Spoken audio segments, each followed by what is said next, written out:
en transition. Le franc CFA est bel et bien une monnaie africaine. C'est l'avis du professeur Amat Ndiaye. Il est enseignant de macroéconomie à l'université Cheikh Anta Diop de Dakar. Pour l'économiste et ardent défenseur du franc CFA, cette monnaie présente même plusieurs avantages. On voit tout ceci dans la rubrique Monde de l'écho de ce mercredi avec vous.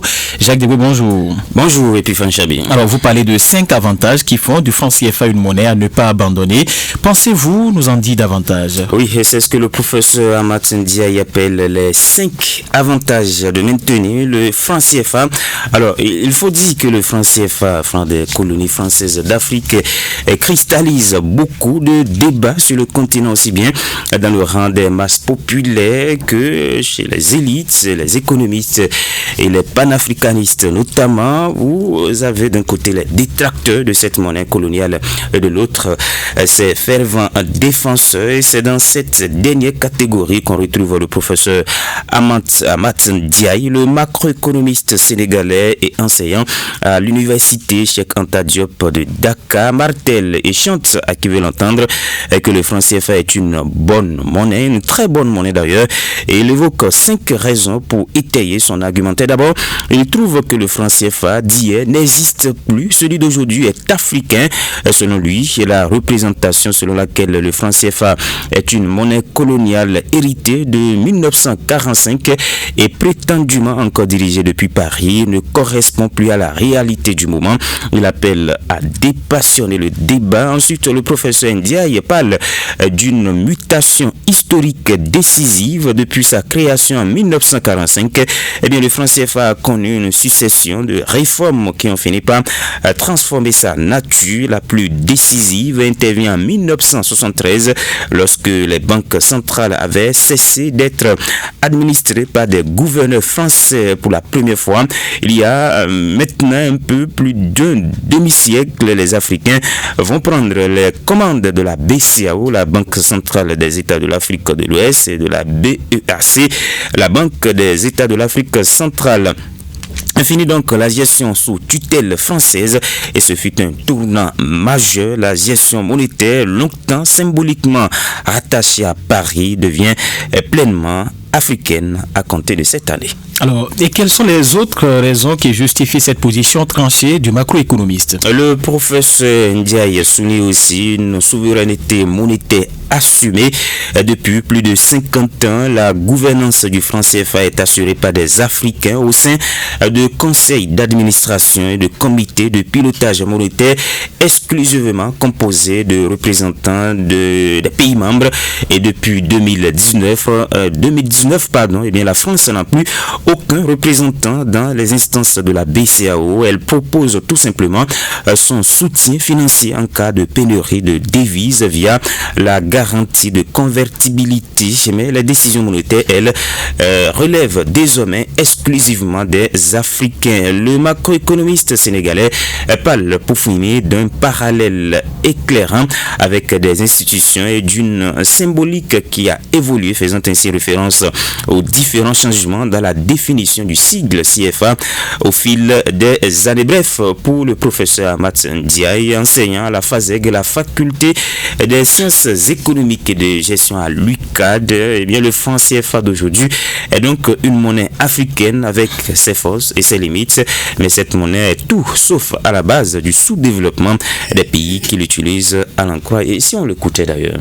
Il ne faut pas y avoir à l'esprit que sortir du CFA, vous serez développé. Il n'y a aucune étude sérieuse. Je n'ai pas vu encore une étude qui a mis en cause, qui a fait le lien de causalité entre la croissance économique dans nos pays et le CFA. Je n'ai pas vu d'étude qui dit que voilà, c'est à cause du régime de France, du régime CFA. Je ne parle pas des articles de presse que moi j'écris, ou bien d'autres écrivent dans Le Soleil, dans Wolf, etc. Je parle des études scientifiques. Il n'y a pas d'article qui dit que voilà, c'est le CFA. Moi, j'ai essayé de faire ce travail-là en 2019 avec un collègue comme là. On a fait ce travail en 2019 pour voir dans la CEDEAO, est-ce qu'on peut dire que le régime de change est facteur de croissance humaine. On a trouvé que non, il n'y avait pas de lien. On a vu qu'il n'y a pas de lien entre la croissance économique à long terme et le régime de change. Donc il faut voir autre chose pour expliquer nos performances. Mais si on reste seulement aux performances, je fais ça pour vous dire que ce que les gens disent n'est pas vrai.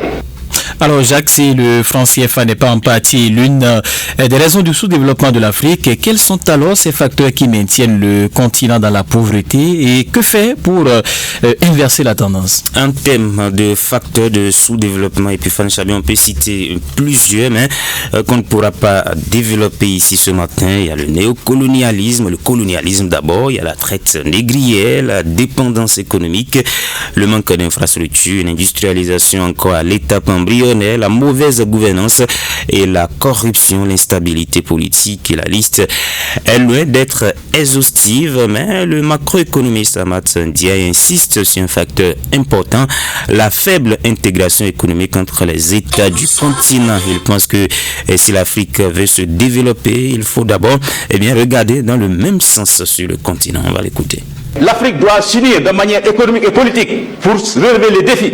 Avec nos petits États, ce n'est pas possible. On invite tous les États à développer l'intégration économique. C'est la seule voie pour que l'Afrique puisse s'en sortir. Regardez la part du commerce régional. Dans l'UEMOA, il fait 17%, le commerce intra-régional. La CEDEAO, il fait un peu moins, on est à 10%. Quand vous regardez, comparé par rapport aux autres communautés économiques régionales, vous verrez que l'UEMOA vient en deuxième position après la SADC. Parce que la SADC, il y a l'Afrique du Sud qui est une puissance qui arrose cette zone-là. Donc l'intégration économique avance. Et la CEDEAO, on sait qu'aujourd'hui, c'est la zone la plus intégrée en Afrique, avec la libre circulation des biens, etc., le passeport, etc., etc. Au niveau bancaire, mais quand vous regardez ce qui se passe au Sénégal, vous pouvez dire que le CFA est contrôlé par la France. Et on ne peut pas contrôler une politique monétaire, la monnaie d'un pays, si vous ne contrôlez pas le secteur bancaire. Parce que c'est le secteur bancaire qui crée 80% de la monnaie. Parce que les gens se focalisent trop sur les billets. Alors que la monnaie, la masse monétaire en circulation, 80 à 80%, c'est les crédits à l'économie. C'est la monnaie structurelle. Et la monnaie structurelle, ce qui crée ça, c'est les banques secondaires. Donc c'est très important de voir ça. Et là, on voit que la France n'a aucun moyen de contrôle sur ça. Et la France n'est plus le principal partenaire économique. Vous pensez que si la France maîtrisait, dominait nos pays-là, il laisserait la Chine entrer ici? Voilà, qui est bien clair. Puis Chabi, le moins que l'on puisse dire est que cette intégration économique, tant souhaitée, elle est d'être une réalité pour l'instant en Afrique. La crise au sein de la CEDEAO, les brouilles entre le Niger et le Bénin, ou entre la République démocratique du Congo et le Rwanda, sans oublier la difficile équation de la monnaie commune ECO, qui peine à voir le jour jusqu'ici, sont des exemples palpables. Et quand vous mettez tous ces éléments ensemble, il est clairement difficile de donner tort au professeur Amath Ndiaye. Voilà, merci à vous Jacques Degbe.